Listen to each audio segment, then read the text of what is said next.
இந்த செகண்ட் நல்லா சிரித்து பேசிகிட்டு இருந்தவங்க அடுத்த செகண்ட் அவங்க உயிரோடு இல்லை அப்படின்ற வார்த்தையை உணர்த்திருக்கிறது எல்லாரோட மனசையும் உலுக்கிய நேற்று நடந்த அந்த ஃப்ளைட் ஆக்சிடெண்ட். டீட்டெயிலாக பார்க்கலாம் என்ன நடந்தது. ஏர் இந்தியா அப்படின்ற விமானம் அகமதாபாத்திலிருந்து லண்டனுக்கு செல்லக்கூடிய ஒரு விமானம். சர்தார் வல்லபாய் பட்டேல் சர்வதேச விமான நிலையத்திலேருந்து கரெக்டாக 1:38க்கு புறப்பட்டு டேக் ஆஃப் ஆகும்போதே பாதியிலே ஒரு சில நிமிடங்களில் ஒரு 2-3 நிமிஷத்துலேயே அந்த ஃப்ளைட் வந்து ஆக்சிடெண்ட் ஆகிருக்கு. 230 பயணிகள் மற்றும் 12 விமான ஊழியர்கள் அந்த விமானத்தில் இருந்திருக்காங்க. அதில் அந்த 2 பேர் 12 பேரில் 2 பேர் வந்து பைலட்ஸ். மொத்தம் 242 பேர் அந்த விமானத்தில் இருந்திருக்காங்க. கரெக்டாக 1:38க்கு அந்த ஃப்ளைட்டு புறப்பட்டு ஒரு 600 ஃபீட்டு போகும்போது அந்த மோகானி நகர் அப்படின்ற பகுதியில் இருக்கக்கூடிய பிஜே மருத்துவ கல்லூரி ஹாஸ்டல் அதில் மோதி ஆக்சிடெண்ட் ஆகுது ஒரு சில நிமிடங்கள்லேயே. இதில் இன்னொரு முக்கியமான விஷயம்னா ஒரு முக்கியமான நபர் வந்து அந்த விமானத்தில் இருந்திருக்காங்க. யாருன்னா ex chief minister of Gujarat Vijay Rupani அவர்கள் வந்து பிழைக்கவில்லை அப்படின்ற மாதிரியும் சொல்லிட்டு இருக்காங்க. அந்த ஹாஸ்டலில் இருக்கக்கூடிய மாணவர்கள் கூட எதிர்பார்த்துருக்க மாட்டாங்க இப்படி ஒரு துயர சம்பவம் நடக்கும் அப்படின்ட்டு. அங்கே இருக்கக்கூடிய ஒரு சில பேரும் இறந்துருக்காங்க, ஒரு சில பேர் படுகாயம் அடைஞ்சிருக்காங்க, ஒரு சில மாணவர்கள் இறந்துட்டாங்க அப்படின்ற மாதிரியும் சொல்லியிருக்காங்க. பைலட்ஸுக்கு வந்து தெரிஞ்சது என்னமோ ஒன்று நடக்க போகுது, ஏதோ ஒரு விஷயம் பெருசாக ஒன்று நடக்க போகுது அப்படின்ற மாதிரி தெரிஞ்சதுனால மேடே காலிங் வந்து கொடுக்குறாங்க. மேடே காலிங்கிறது வந்து என்னென்னா இந்த மாதிரி அவசரம் எமர்ஜென்சி, அதாச்சும் ஏதோ ஒன்று பெருசாக ஒன்று நடக்க போகுது அப்படின்னா ஒரு எமர்ஜென்சி அழைப்பை வந்து கொடுக்குற மாதிரி கொடுக்குற அந்த செகண்ட் அந்த டீம் வந்து என்ன பண்ணுறாங்கன்னா சரி அடுத்து என்ன பண்ணலாம் அப்படின்ற பண்ணுறதுக்குள்ளேயே இந்த ஃப்ளைட் வந்து ஆக்சிடெண்ட் ஆகிடுது. அடுத்த செகண்ட் காலும் கட் ஆகிடுது, இந்த ஃப்ளைட் ஆக்சிடெண்ட் ஆகிடுது. அந்த 230 பேரில் 169 இந்தியன்ஸ், 53 பேர் வந்து பிரிட்டிஷர்ஸ், 7 பேர் போர்ச்சுகீஸ், ஒரு கெனடியன் இருந்திருக்காங்க. இது ஒரு மிராக்கிள் ஒன்று நடந்திருக்கு. ஒருத்தர் மட்டும் உயிர் பிழைச்சிருக்காரு. அவர் பேர் வந்து விஸ்வாஸ் குமாரர் ரமேஷ் அப்படிங்கிறவர் 11A சீட்டில் உட்காந்துருக்காரு. எமர்ஜென்சி எக்ஸிட் மூலிமா அவரை மட்டும் வெளியே எடுத்துகிட்டு காப்பாற்றிருக்காங்க. ஏர் இந்தியா நிறுவனம் வந்து இப்போ நிறையா மீடியாலெலாம் வந்து பேசிகிட்டு இருக்காங்க. இந்த மாதிரி இறந்தவங்களுக்கு வந்து இறந்த குடும்பத்துங்களுக்கு வந்து 1 கோடி தரோம் அப்படின்ற மாதிரி சொல்கிறாங்கன்னு சொல்லிகிட்டு இருக்காங்க. அங்கே காயப்பட்ட எல்லாருக்குமே மருத்துவ செலவு நாங்களாக ஏற்றுக்கிறோம் அப்படின்ற மாதிரி சொல்லிகிட்டு இருக்கன்ற மாதிரி சொல்கிறாங்க.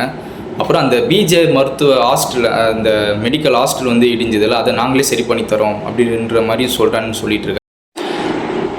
அந்த விமானத்தில் பயணம் செஞ்சக்கூடிய எல்லாருமே ஏதாச்சும் ஒரு கனவுகளோட ஏதாச்சும் ஒரு ட்ரீம் ஏதாச்சும் ஒன்று இருந்திருக்கும்.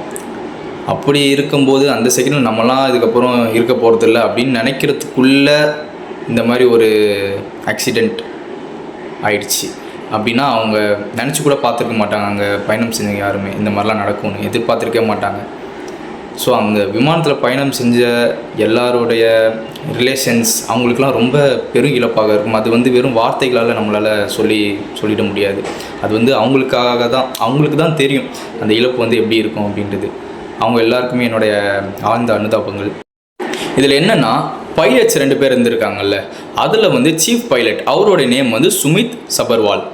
அவருக்கு வந்து 8200 மணி நேரம் பறக்கும் அனுபவம் இருக்குது அப்படின்ற மாதிரி சொல்லியிருக்காங்க.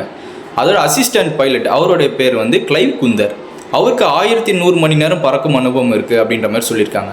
என்ன தான் இவங்க 2 பேருக்கும் எக்ஸ்பீரியன்ஸ் இருந்தும் இந்த மாதிரி ஒரு விஷயம் வந்து நடக்குது, ஒரு பெரிய ஆக்சிடெண்ட் ஒன்று நடக்குது அப்படின்னா அது வந்து ஹியூமன் எரரா இல்லை மிஷின் எரரா அப்படின்றது ஒரு கேள்விக்குறியாகவே இருக்குது. இன்னும் அதுக்கான சரியான தகவல்கள், சரியான இன்ஃபர்மேஷன் வந்து நமக்கு இன்னும் கிடைக்கல. இன்னும் 2-3 நாளில் வந்துட்டு எப்படியும் கவர்மெண்ட் சைட்லேருந்து என்னென்னு பார்த்துட்டு ஒரு இன்ஃபர்மேஷன் வந்து வெளியிடுவாங்க. அந்த ஃப்ளைட்டில் இறந்தவங்களுடைய குடும்பத்தில் இருக்கக்கூடிய இழப்பு தெளிவாக உணர்த்திருக்கு. நம்ம லைஃப்பில் இருக்கிற சின்ன சின்ன பிரச்சனைலாம் ஒரு பிரச்சனையே கிடையாது அப்படின்னு தெளிவாக உணர்த்திருக்கு. ஏன்னா இந்த செகண்டு நல்லா சிரித்து பேசிகிட்டு இருந்தவங்க அடுத்த செகண்ட் அவங்க உயிரோடு இல்லை அப்படின்றதுலாம் ரொம்ப ரொம்ப ரொம்ப பெயினை கொடுக்கும். அதெல்லாம் தாங்கிக்க முடியாத ஒரு வழியை கொடுக்கும். ஏன்னா உயிர்ன்றது ரொம்ப முக்கியம். அந்த உயிர் இல்லை அப்படின்னா ரொம்ப கஷ்டம், ரொம்ப பெயின். அதெல்லாம் அந்த இடத்துல இருந்தால் தான் நமக்கு தெரியும். ஏன்னா நம்ம லைஃப்பில் இருக்கிறதுலாம் ஒரு பிரச்சனையே கிடையாது. காசு இல்லாமல் இருக்கிறது, வேலை இல்லாமல் இருக்கிறது, லவ் ஃபெயிலியர், அது இதுன்னு நம்ம லைஃப்பில் இருக்கக்கூடிய பிரச்சனைலாம் ஒரு பிரச்சனையே இல்லை. ஒரு உயிரை கம்பேர் பண்ணும்போது இதெல்லாம் ஒரு பிரச்சனையே கிடையாது.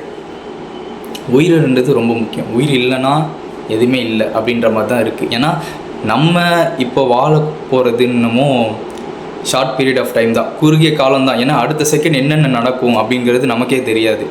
அந்த குறுகிய காலத்துலேயுமே எந்த வெறுப்பு, சண்டை, சச்சரவு, போட்டி, பொறாமை எதுவுமே இல்லாமல் ஒரு சந்தோஷமாக வாழ்ந்துட்டு போயிடணும், அவ்வளோதாங்க.